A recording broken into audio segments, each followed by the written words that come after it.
Hi, my name is Alex Granger and welcome to another episode of Exceptional TV. Today my guest is Tholo Motaung. He's a speaker, a trainer and coach, and today we'll be discussing all things high performance. Let's get to it.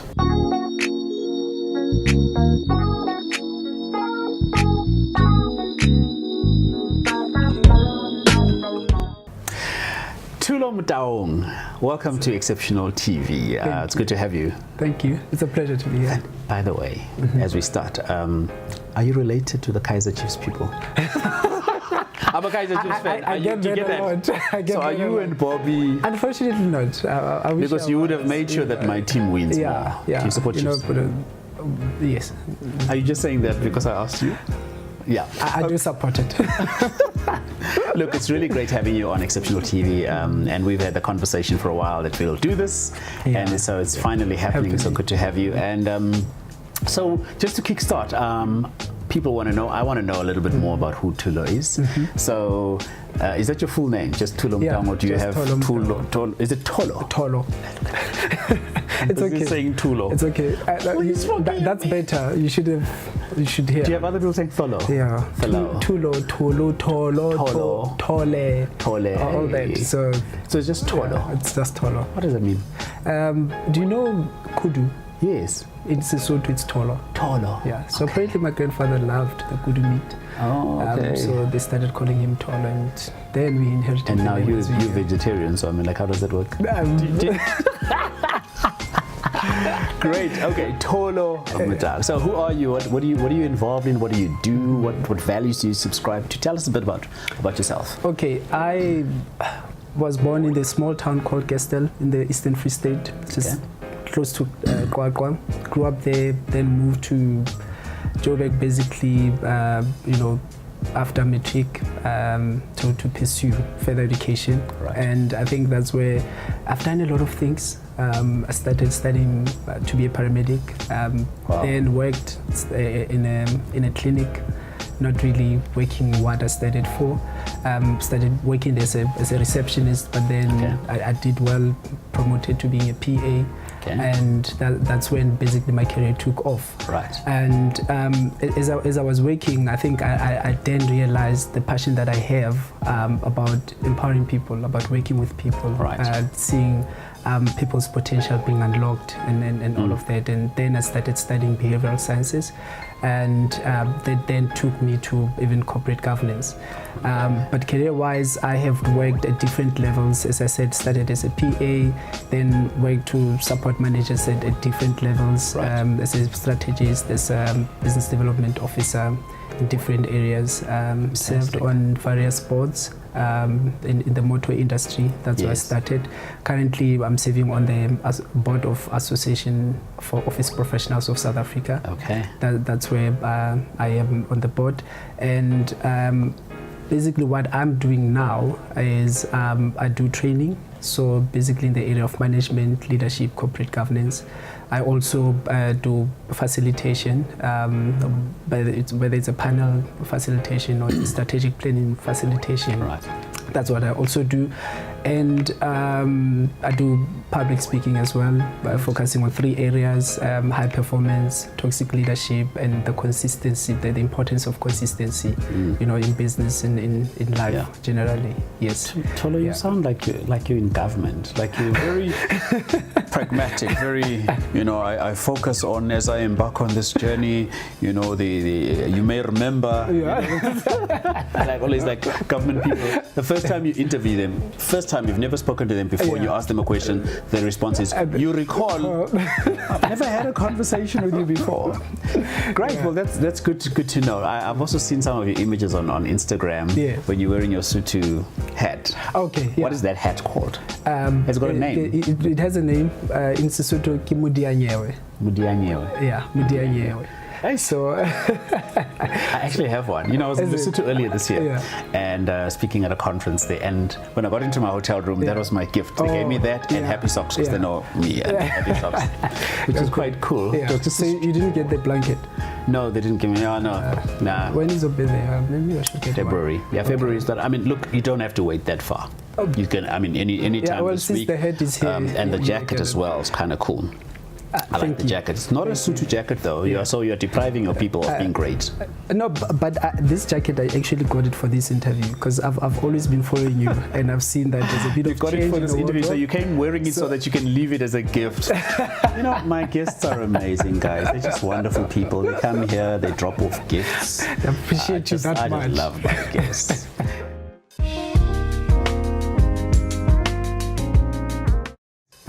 Tholo, let's talk about high performance. Yes. We spoke off air earlier that this is one of your passions, specifically around the individual, the team, and the organization. Talk us through the work that you're doing in that space, and actually what inspired you to get into that space. Okay. I think I should start with what inspired me. What inspired me is, as I said, I started, studying to be a paramedic. Yeah. And then worked as a receptionist. And for me, then I started thinking that I'm in this environment, but this is not what I actually studied for. Right. So it was a challenge for me to say, what do you do about it? So I think I then started working hard that my work starts speaking for me. Right. Then I got to be recognized. Then I started to work as a PA. And you can imagine that working as a PA and you're a guy, there's always that kind of that, like, really? Yeah, like you're a PA and you're a guy. And you get funny comments like, as smart as you are, can you be a PA? And you're thinking that being a PA is not just being a PA, especially for managers at the middle level and higher level, because you really have to know your story there. So listen, I even know in the executive space for very large organizations where a PA has a PA. Yeah. Am I lying? It's the truth, right? You're correct. Because you're literally an executive PA. You're like an office manager. Hence now even the titles are changing. Yeah. That they're becoming executive assistants. That's correct. Because you want somebody who will understand exactly how you operate, how your vision, you need to roll it out. So when you're not in the office, they can be able to continue that. When you come back, the office runs smoothly. So yeah.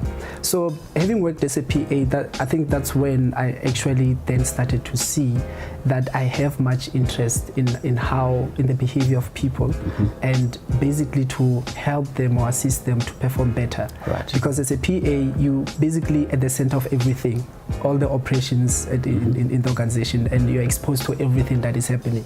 And there are certain things that you will see that if this person was performing this way, if this person was taking this approach, things could have been done better. Okay. So that's when it you realized that whole high performance. Yeah.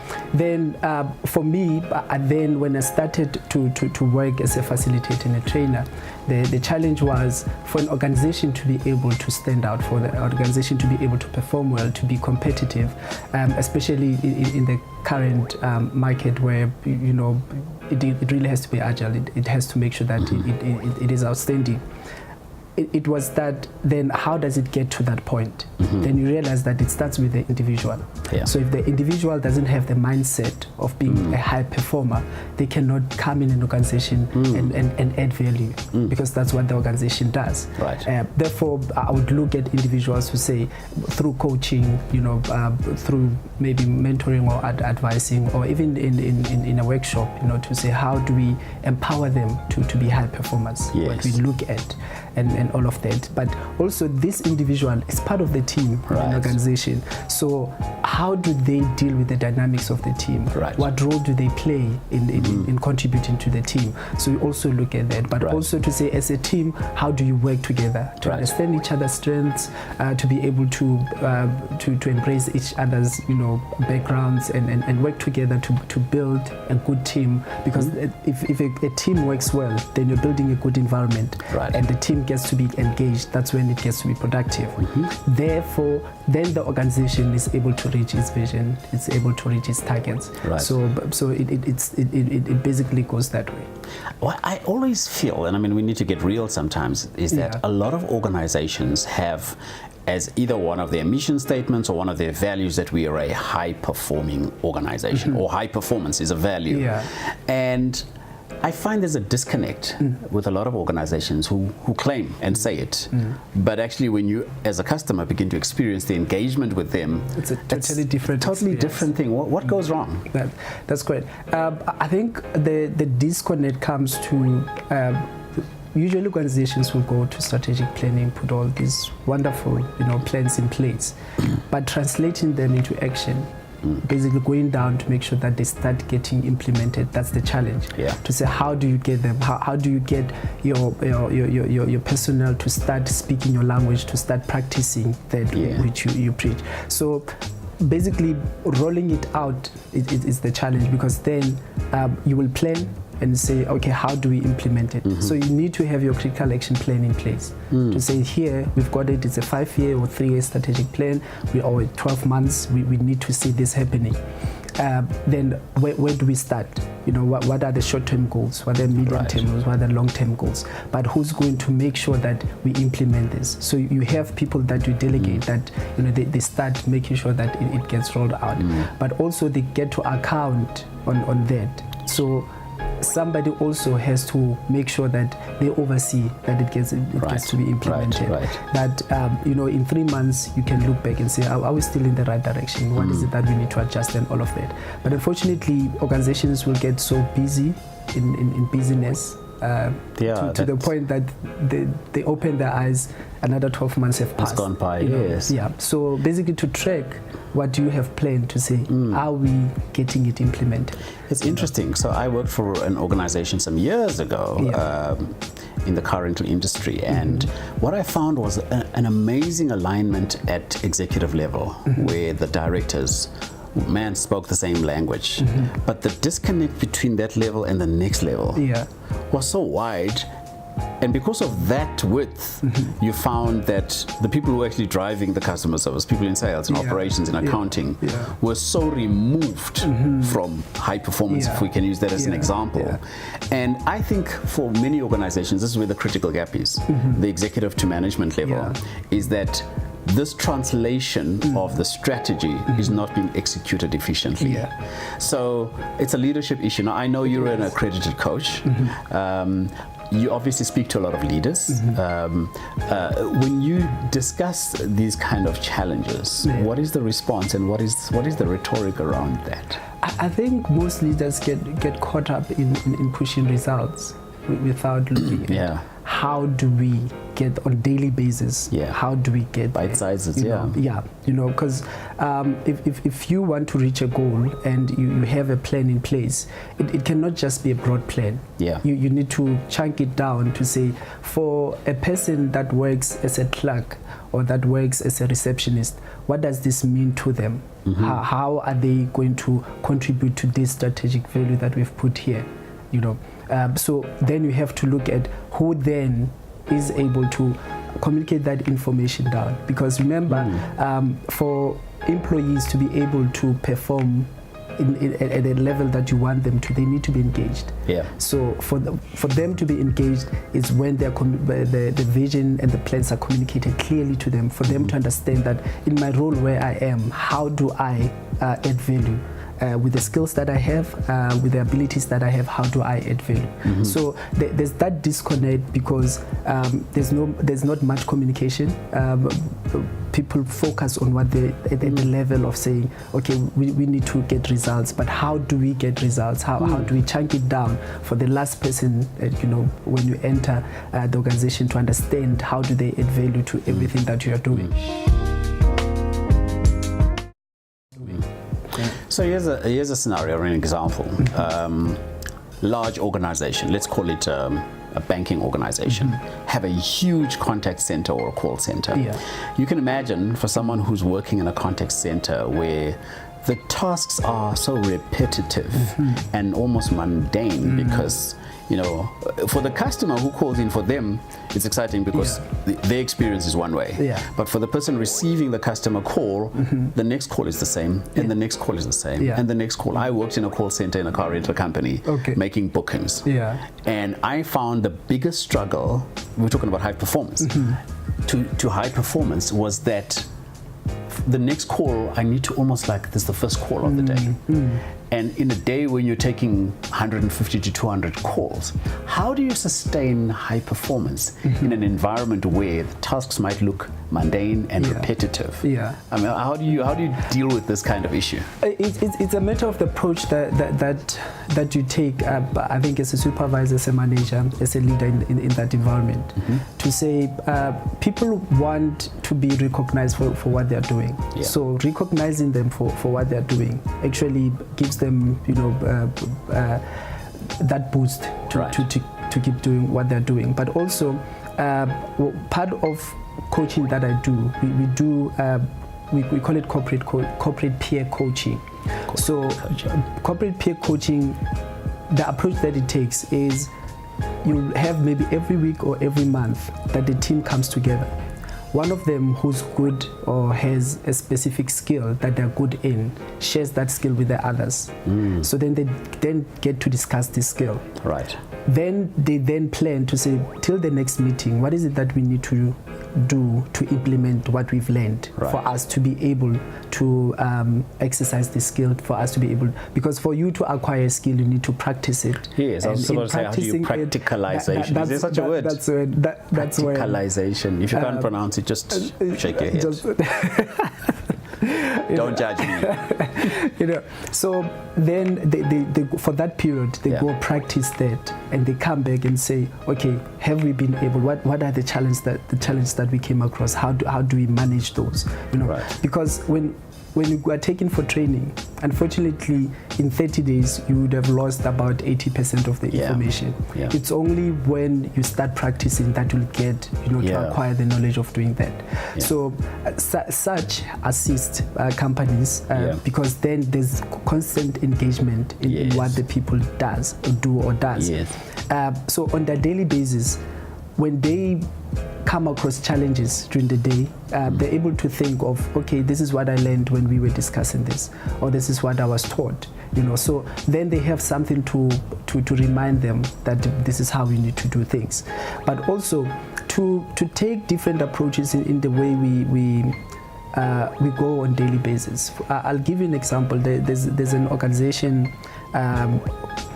It's a brand organization. I'll remember the name now. What they do is they take times just to dance, whether it's Friday or they come as a team and they play music, they dance. So that lightens up the environment. For that period, a person understands that I'm part of the team, I'm valuable to this organization, because then I can take time to do things together with others, but also relaxing the mind that when you go back, you're more driven to do it. So it's Brand Architects. That's the organization. So it's different approaches that you need to apply as a leader, manager, or supervisor, so that people don't get caught up in that. Because also when you talk about the call center, for different organizations, the call center attendants are dealing with different issues, and that those that deals with the most difficult customers. So you also have to look at the wellness to say, how do I support them psychologically to be able to manage this, whether they deal with funerals or they deal with customers that are angry, that they have to to deal with their issues. So those are different approaches that one needs to use. That is so true. Oh, fantastic. So Tholo. You got it now. I'm glad you got it. I almost called you Kudi there, but Tholo will work.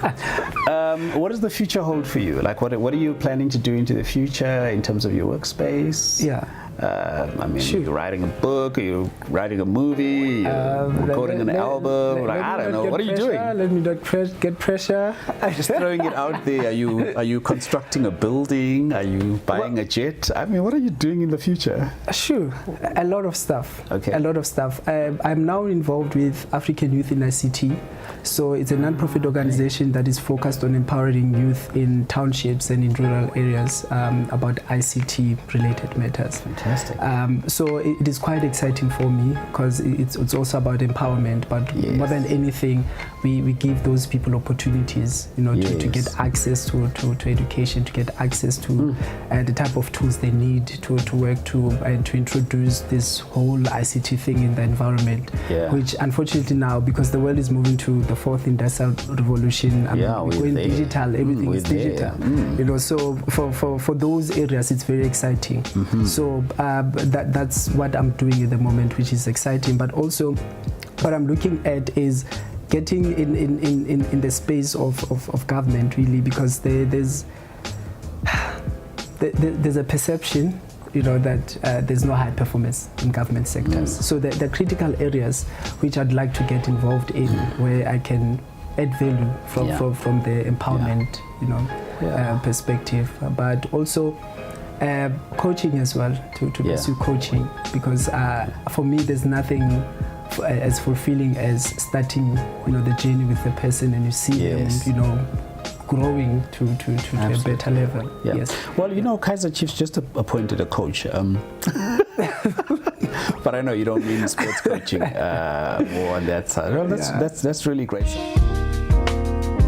So we're on set with Tholo Motaung. He's a trainer, he's a speaker, involved in a lot of areas in business, and specifically around high performance. And today we've been unpacking what it is at an individual, at a team level, at an organizational level. So just in closing, just 3 things you'd like to share. How do people who are currently working in a stressful environment maintain high performance? What are 3 things you could share with them? Okay, firstly, one needs to take care of themselves. Yeah. So you need to be conscious of the fact that you're a human being. Yes. You have self-love, self-care. Self-love, self-care. Work as hard as you can, but also have time, to switch off, so that you recharge. Right. I think that's the first thing. Okay. The second thing, you need to have a high performance mindset. So mindset. That you do. High performers are not only driven, but are people that are able to that can think ahead, that can be proactive. That are able to manage change, but also that are able to close down from the noise around, but be able to get focused on the goal that they have set and push that. Also the competency. Don't be okay and satisfied with the skills that you have at that point. Keep learning. You need to stay abreast with the changes and developments in your area, in your industry. So that helps you to stay ahead of others. And it becomes easier when you work, because you've got more information, you've got better information. So you're able to work more efficiently. I love that. I love that. Self-care, mindset, and keep learning. Yes. It's very simple and very easy. Tholo, thank you so much for coming on set. It's a pleasure. But this jacket, Buffy, too. I'm really thinking it should stay with me, guys. This is my dress code. Don't you think it's an insult? Some guy coming in dressed. Who's the host? I have to keep asking this question. Come on, host what is show yaka. But this was respect for your show. Absolutely. Okay. No, I appreciate it. All right. I really appreciate your time and coming here. Guys, thank you very much. We've had Tholo Motaung on our show today, and I hope you've been inspired and moved and excited about high performance. And so if you're in the corporate environment or even in the government sector, what are you going to do to challenge high performance? How are you going to begin to execute the strategies around high performance? Do the things that need to be done. Let's connect, let's engage with each other. From me, I'm out.